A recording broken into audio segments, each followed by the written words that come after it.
podcast is the new radio.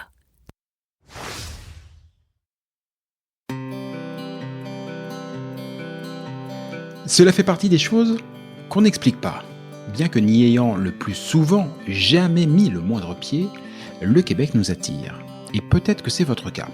Peut-être même que, comme des milliers de Français chaque année, vous envisagez sérieusement d'aller y poser vos valises pour quelques mois, pour quelques années, pour toujours, qui sait.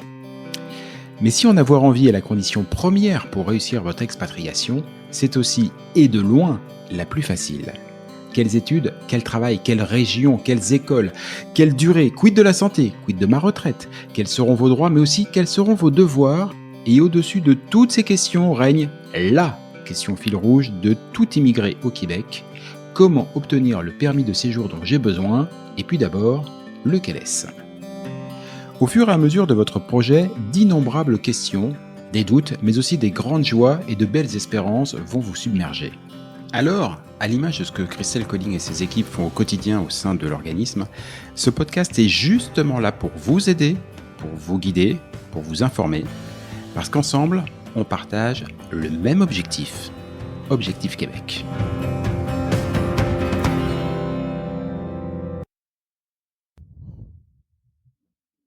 Salut à tous, Objectif Québec, le podcast, épisode 66. Hier soir, alors que consciencieusement comme je suis, vous me connaissez, je préparais studieusement cet enregistrement, ma petite dernière, regardant par-dessus mon épaule, c'est moche, donc regardant par-dessus mon épaule, me tint à peu près ce langage. Bah, tu refais un épisode sur le mot du Québec. Pourquoi tu rediffuses pas l'épisode de l'an passé? Alors toi, ma fille, toi, on ne voit bien que tu ne connais pas Christelle comme je la connais. Parce que quiconque aura passé plus de 5 minutes en sa compagnie aura compris que même pas en rêve l'édition 2025 ressemblera à celle de 2024. Impossible. Ce podcast a donc une mission, répondre à cette grande interrogation existentielle. Mais qu'est-ce que Christelle a-t-elle bien pu nous encore imaginer pour cette nouvelle édition? Salut Christelle. Salut Jean-Michel. Tu vas bien? Oui. Pourquoi tu lis dans ma tête? Parce que je commence à bien te connaître en fait. Voilà. Puis alors là pour le coup, dès qu'il s'agit d'innovation, de nouveautés, d'apporter des choses et tout, pour le coup on est à peu près sûr de mettre dans le mille. C'est important, moi je trouve, d'évoluer puis de s'aligner par rapport aux attentes de chacun et puis d'être innovant, ne pas faire ce que tout le monde fait. Moi j'aime ça. Et pourtant, en termes d'innovation, déjà l'édition 2024 du Mois du Québec avait mis la barre assez haut. Il y a eu pas mal de changements et tout ça et tout. On aurait pu se dire, quoi, ça va, il y a eu tellement de trucs en 3-4 ans qu'on va stabiliser. Non. Tu t'endors, t'es mort. Non, mais on s'ennuierait. Après, qu'est-ce que tu vas me dire? Tu vas me dire à Castel, qu'est-ce qu'on va dire au podcast? J'ai rien fait cette année, j'ai pas innové, on peut pas faire le Mois du Québec, ça va être comme l'année dernière. Alors d'accord, on fait pas de podcast là-dessus. Non, du coup, je dirais à ma fille, oui, t'as raison, ma fille, j'arrête de préparer consciencieusement et je rediffuse celui de l'année dernière et je change juste 2024. Mais non, ça serait pas drôle. Non, ça serait pas rigolo. Non, c'est pas comme ça. Cette team-là n'est pas fait de ça. Ça, c'est sûr. Et encore heureux. Qu'est-ce que tu nous as préparé de beau pour cette année? Alors, plein de choses sur toute l'année. Mais si on veut se concentrer là sur ce podcast-là, parce qu'on fera peut-être un autre podcast sur les autres choses. De toute façon, si on fait que des podcasts sur les nouveautés de Christelle, on a la ligne éditoriale. Un par jour. Un par jour.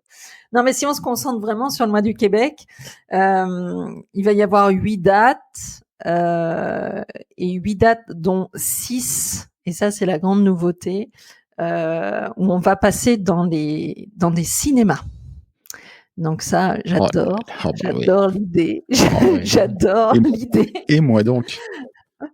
Alors j'adore l'idée. Pourquoi? J'adore l'idée déjà pour toutes les personnes qui vont venir nous voir, parce que le cinéma ça représente un lieu familial.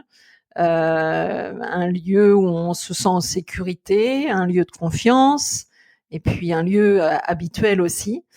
Et ça a ce côté, pour nous en tout cas, mais pour les candidats qui vont venir aussi, mais un côté professionnel. C'est-à-dire qu'on va être installé dans une salle de cinéma avec tout ce que ça comporte, confort pour les candidats qui viennent, mais pour nous aussi confort, parce qu'on va pouvoir faire une conférence dans un lieu qui va vraiment être propice Et moi, je trouve ça, pour moi qui fais des conférences, je trouve ça juste très important d'avoir des personnes en face qui sont pas juste assis sur des simples chaises, mais bien installées. Et d'avoir un très bon son. Tu sais ce que c'est d'avoir un bon son, ça m'importe un peu, ça. Donc, d'avoir un très bon son, aussi bien pour celui qui fait sa conférence que pour celui qui reçoit, moi, je trouve ça génial. D'avoir une qualité d'image pour tout ce qu'on va pouvoir projeter en vidéo, en présentation pour les candidats. Là aussi, ça va être nouveau. Donc, rien que ça va être génial. On va pas perdre le fait de pouvoir rencontrer les candidats à côté de la salle de cinéma. On va avoir un espace rien que pour nous, comme ça se faisait auparavant, où on va pouvoir prendre du temps et des rendez-vous avec les personnes qui vont venir nous rencontrer. Mais l'avantage aussi du cinéma, c'est que il y a de la place pour se garer. Quand on vient en voiture, généralement il y a le tram, il y a le bus, et puis il y a de quoi manger sur place, de quoi boire. De quoi boire. C'est toujours généralement très propre. Il y a une équipe dans chaque cinéma qui est juste top. Donc voilà, moi l'idée c'était de présenter ce mois du Québec d'un côté encore, de professionnaliser ce qu'on faisait encore plus. Ça, moi, c'est, pour moi, ça donne un côté un peu plus haut de gamme encore, et ça renforce et ça crédibilise ce qu'on donne. Et alors qu'aujourd'hui, on voit un petit peu des manifestations sur le Québec un petit peu partout, dans tous les domaines, un peu fait bien ou moins bien, on ne sait pas, mais en tout cas, voilà, ça pousse un peu. Moi, je voulais me différencier en disant que, voilà, le mois du Québec, en tout cas, et Objectif Québec va passer dans les cinémas. Donc, comme ça, s'il y en a d'autres un jour qu'on voit dans les cinémas, on saura qu'ils ont copié Objectif Québec. Exactement. Et en l'occurrence, ce sera pas la première fois. Oui. Moi, quand j'imagine cet événement, tu as donné plein de qualités sur le cinéma. Moi, je trouve que j'adore le cinéma. Ma carte abonnée illimitée. Je trouve que c'est un lieu hyper immersif. Ouais. Où que j'aille, à chaque fois que je vais voir un film, je suis plus à Paris, je suis plus à Bordeaux, je suis là où le film a été tourné, je suis dedans. Et pour des gens qui rêvent, ceux qui viennent nous voir sur le mois du Québec sont ceux qui ambitionnent, imaginent, n'ont pas forcément encore décidé, mais ça, quoi de mieux que de rentrer dans une salle de cinéma et d'y être par procuration, mais d'y être. Enfin, c'est... Oui, c'est ça, c'est la qualité, c'est la qualité, je trouve, de tout. C'est le confort dans lequel on est, la qualité de l'image, du son qui fait qu'on peut apprécier encore mieux. Comme tu disais, avant, c'était déjà beaucoup et pas mal ce qu'on faisait, mais là, d'être dans un lieu propice pour ça, moi, je trouve que l'immersion, effectivement, elle va être top pour les candidats qui rêvent du Québec et puis qui ont peut-être jamais encore mis les pieds. Ceux qui ont déjà mis les pieds puis qui rêvent vraiment d'aller s'installer. En fait, même si tu peux être un passionné, tout simplement du Québec, tu pourras aussi venir voir un petit peu ce qui se passe. Puis dans les nouveautés, donc, ça va permettre en tout cas d'être capable de faire des webinaires aussi avec des Québécois qui ne seraient pas venus en direct pour X raisons, par manque de temps ou autre sur l'événement. On va pouvoir projeter des webinaires en direct dans une salle de cinéma. Donc là aussi, ça a une autre allure. Et voilà, pour tout ça, moi je trouve que voilà, c'est la première année où on se lance là-dessus. C'est pour ça que pour le mois du Québec, sur les 8 dates, il y en aura 6 qui seront en immersion dans les cinémas, 2 autres qui viendront l'année prochaine. Mais déjà, je trouve ça génial. J'ai hâte d'y être. Ouais, je vois tes yeux qui brillent. En fait, tu y es déjà, quoi. Oui, c'est de la qualité. Moi, je trouve que là aussi, tu sais un peu, mais quand tu es capable aussi de faire une conférence en ayant quelque chose de qualité au tout point de vue, je trouve que ça renforce aussi la conférence que tu donnes. Les personnes qui viennent te voir, c'est important qu'ils soient bien et que on soit pas gêné par de la lumière ou qu'on soit pas inconfortable. Enfin voilà, c'est ce que tu disais tout à l'heure. Il y a une sorte d'immersion totale, moi qui m'intéressait vraiment, et que là je dis on va réussir à mettre ça sur pied. C'est quelque chose que j'avais en tête Et je trouve que là, c'est bien qu'on le fasse. Et puis, pour après le mois du Québec, il y a encore des surprises pour le reste de l'année. C'est marrant, quand tu as des trucs en tête, en général, ça finit par arriver. C'est étonnant. C'est ça. Étonnant. C'est bien, c'est bien. Je reviens sur cette édition du mois du Québec. Est-ce que tu vas conserver, avec évidemment toute l'équipe, le format qu'il y avait ces dernières années, à savoir en général kick-off le matin ou en fin de matinée avec ta conférence sur les vraies choses. Ensuite, on a souvent des rendez-vous avec les partenaires qui sont possibles. L'année dernière, il y avait eu un nouveau dispositif qui permettait de prendre rendez-vous pour éviter les files d'attente et tout ça et tout. Je ne sais pas si ça sera reconduit aussi cette année. Ouais, ça sera reconduit. C'est-à-dire que les conférences en salle de cinéma vont pouvoir avoir lieu toute la journée. Donc ça, il y aura toujours ma conférence qui sera là dès le matin parce que je pense que c'est pas mal celle qui met la table pour la suite de la journée. Donc je confirme. Voilà, donc je trouve que c'est bien de la mettre là. Mais après, il y aura, suivant les partenaires qui seront présents, mais la possibilité d'avoir des conférences toute la journée et les entretiens, comme tu disais, sur rendez-vous. Ça, on garde cette plateforme-là parce que c'était top. Chacun pouvait programmer ses rendez-vous et voir qui il voulait voir en fonction de ses disponibilités dans la salle qui va être attenante, une salle vraiment qui est pas une salle de cinéma, hein, mais qui est une salle où on va pouvoir s'installer sur des petits canapés, faire des choses un petit peu plus informelles, un petit peu plus conviviales, en tout cas.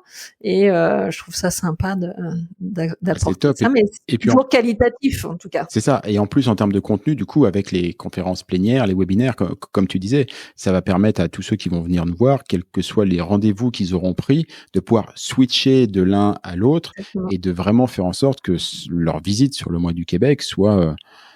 je pense que déjà, ceux qui étaient venus sur les dernières éditions se disaient qu'ils n'avaient pas perdu leur journée et qu'ils avaient appris plein de choses. Là, ça va encore monter d'un niveau supplémentaire parce qu'il va y avoir du contenu, en fait, en permanence et pas de temps perdu, quoi. Non, ça va être ça. Puis ça va être encore un peu plus construit dans le sens où réellement, je parle de notre écosystème proche opérationnel. Et quand je parle de notre écosystème, c'est vraiment les partenaires avec qui on travaille toute l'année dans le processus de formation et d'accompagnement des candidats qui rentrent dans l'académie. Donc, que ça soit, par exemple, pour l'emploi, l'immigration avec l'avocate, etc. Donc, on a 7, 8, 10 partenaires opérationnels avec qui on travaille fort. L'avantage, c'est que même s'il y en a qui ne peuvent pas se déplacer, on va les avoir. Donc, c'est-à-dire qu'en matière thématique, on va pouvoir aborder toutes les thématiques, au moins par webinaire, sur grand écran à un moment donné. Et là, vraiment, on apporte une qualité excellente, quoi. Il y a pas de doute, ça change beaucoup de choses. Tu as dit 8 dates. Oui. Tu les connais déjà? Oui. Précisément. Alors, on va où? On va où cette année, Christelle? On va où? On commence à Reims cette année. On va à Dijon. Ensuite, on va à Lyon. Ensuite, on va à Montpellier, à Toulouse, à Bordeaux. On va à Nantes et on va à Orléans. Ok. Et tout ça, ça se commence quand? J'imagine qu'on est toujours aux alentours du même date. Ouais, je sais même pas si c'est pas le 1er octobre de mémoire, du 1er au 15. On doit commencer le 1er octobre au 15. On a le samedi à Lyon qui sera pas en cinéma, mais qui sera en amphithéâtre. Et on a le dimanche suivant à Bordeaux, qui sera comme l'année dernière dans la superbe Cité du Vin. J'y étais. On était très bien. Ah ouais, on était très bien. D'ailleurs, ça a pas mal dû te donner l'idée, qui avait déjà en tête, mais du cinéma, parce que la salle dans laquelle ça ressemblait pas mal à une belle salle de cinoche, quoi. Ouais, exactement. C'était assez magnifique. Ce mois du Québec, tu disais que tu as plein de nouveautés, plein de choses. Je vois ton équipe brille depuis tout à l'heure, que tu as envie de me le dire, mais tu vas pas me le dire parce qu'il faudra faire d'autres trucs, mais il y a plein de choses et tout. Mais on en parle souvent, mais pour toi, pour tous ceux qui viennent, à quel point c'est important? Toi, je sais, et avec toutes les équipes, vous bossez comme des folles, quoi. Comme des fous et comme des folles sur ces journées-là et tout. Mais pour ceux qui viennent, à quel point c'est important pour toi?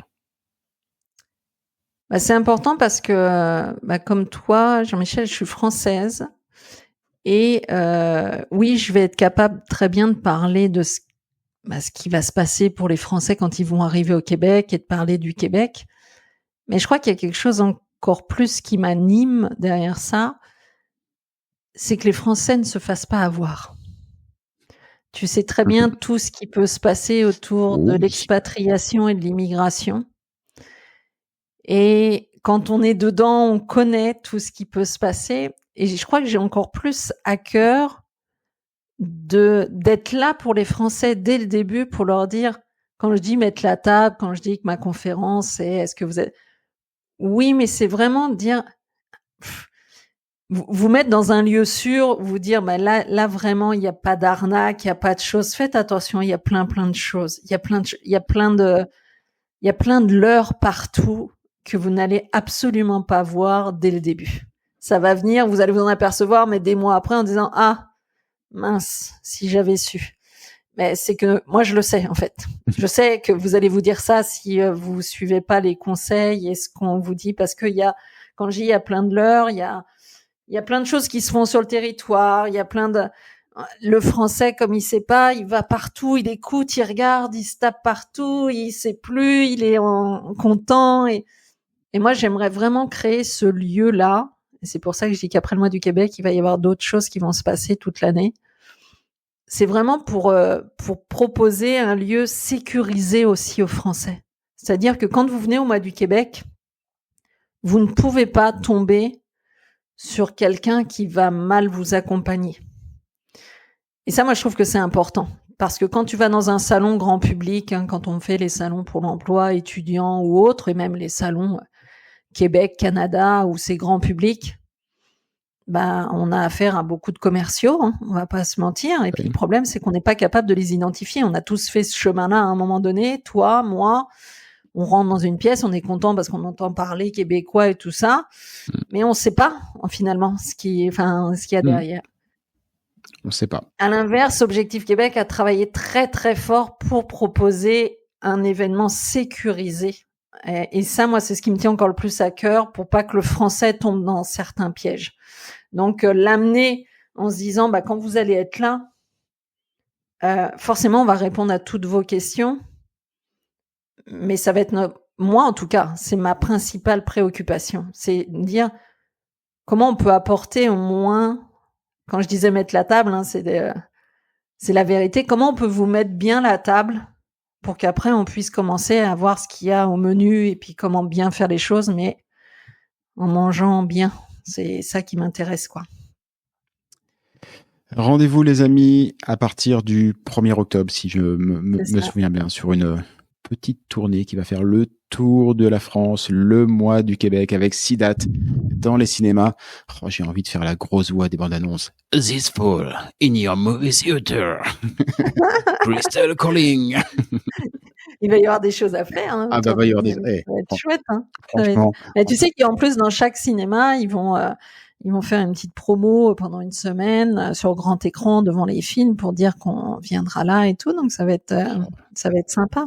On est en train de chercher des très belles vidéos du Québec. On est en train de, ça va être beau, je pense déjà. Puis je pense qu'on passera un bon moment, ça c'est sûr. Mais tout en passant un bon moment, je pense que ça fera avancer plein de projets. Ouais. Et quand tu me disais qu'est-ce qu'on pourrait faire, je voudrais dire aussi que il y a des Français aussi, des fois, je le vois là parce que j'ai une candidate, ils viennent au mois du Québec, ils ont eu des infos, mais ils oublient qu'il faut repasser par Objectif Québec. C'est-à-dire qu'ils ont eu des infos, etc. Puis j'ai une famille, juste par mes connaissances, mais des fois c'est pour ça que je dis c'est bien de le rappeler. Ils sont venus au mois du Québec, ils ont vu plein de choses, moi ils se font plaisir évidemment. Puis la famille m'a rappelé il y a une quinzaine de jours en me disant Christelle, notre préoccupation c'était que notre enfant soit inscrit dans une école de hockey parce que il a un très bon niveau en hockey. Donc ça y est, c'est fait, on s'est déplacé au mois de mars et tout ça, il est inscrit. Il est inscrit pour la rentrée. Donc, Christelle, maintenant, qu'est-ce qu'on fait pour y aller? Je dis, vous avez juste pris dans le mauvais sens. Oui, parce que dès le mois d'octobre, si vous êtes venu au mois d'octobre sur le mois du Québec, il fallait aller au bout puis dire bah on voudrait t'accompagner parce qu'il aurait fallu commencer par vous. Puis après on inscrivait votre enfant et tout ça. Et là ils ont cherché l'école de hockey absolument, ce qu'ils ont mis longtemps à trouver. Mais ils n'ont pas de papier d'immigration. Et puis le pire, c'est qu'ils savent pas comment eux vont pouvoir suivre. Donc là, ils sont pas en très bonne posture. Mais je dis c'est dommage que vous avez pas poursuivi. Ah bah oui, bah on pensait qu'il fallait faire ça. Bah oui. Et oui, mais bon, c'est comme ça. C'est que tu sais, tu m'as entendu le dire. Le projet, c'est une vraie collaboration, c'est un vrai travail d'équipe. Et c'est là vraiment, faut travailler ensemble, il faut qu'on avance ensemble. Et pour un Français, je sais qu'il faut qu'on apprenne à lâcher prise, mais on est pas mal. Apprendre à lâcher prise, puis apprendre à comprendre. Et l'exemple que tu viens de donner, je trouve, le caractérise tellement bien que nos enjeux, nos priorités, nos objectifs ne sont pas forcément ceux de l'administration québécoise et canadienne, ne correspondent pas forcément aux règles, et qu'il y a un moment donné, il faut mettre en adéquation nos enjeux, nos envies, nos objectifs avec les règles, et que ça, c'est pas si simple, ça demande une vraie stratégie, ça demande du travail, accessoirement un accompagnement, ça tombe bien. Il y a objectif. Une notion de temporalité aussi. Là-dedans, il y a beaucoup la temporalité des choses, c'est-à-dire quand on le fait, puis dans l'ordre, qu'est-ce qui doit être fait en premier, après, et pourquoi il y a une cohérence, et pourquoi des fois il y a des choses qui se chevauchent, qu'on doit faire alors qu'on n'a pas les certitudes.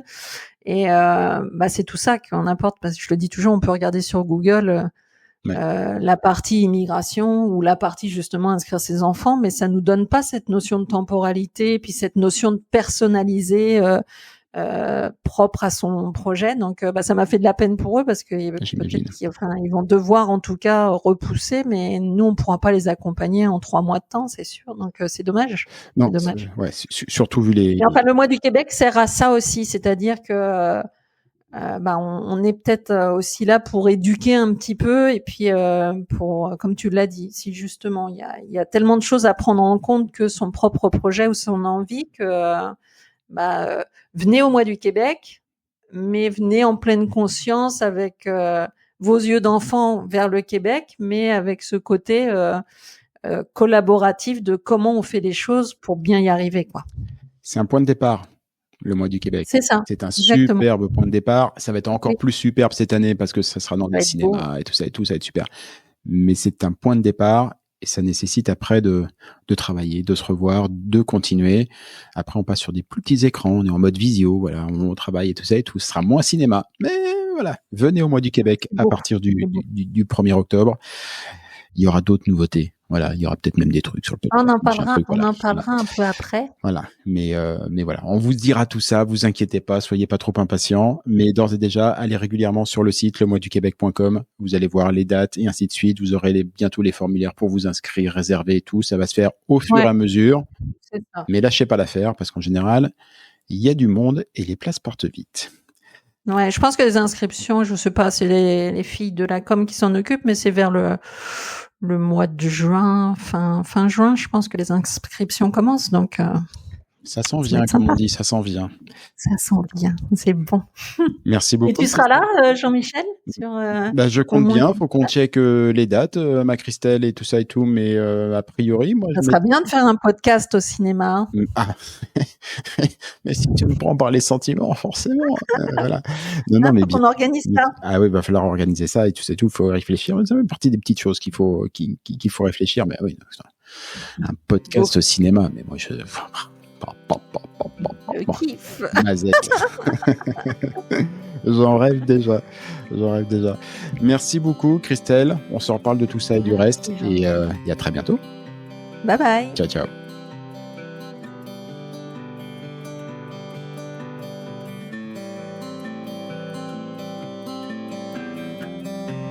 Objectif Québec, le podcast, c'est fini pour aujourd'hui.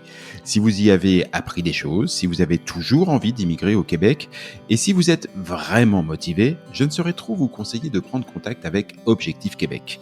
Avec leurs événements, leurs documents, leurs partenaires et tous les différents programmes d'accompagnement à la carte, Christelle et ses équipes vous faciliteront grandement la vie et vous proposeront tous les outils pour réussir votre rêve de vivre au Québec. Rendez-vous pour cela sur le site de objectifquebec.ca, objectif au singulier, Québec, tout ça en un seul mot.ca. Et donnez-lui une bonne note, ça fait plaisir à Apple et Google. Et puis nous, on va vous dire, on n'est pas fâchés. Rendez-vous sur un prochain épisode, et d'ici là, comme on dit au Québec, à tantôt!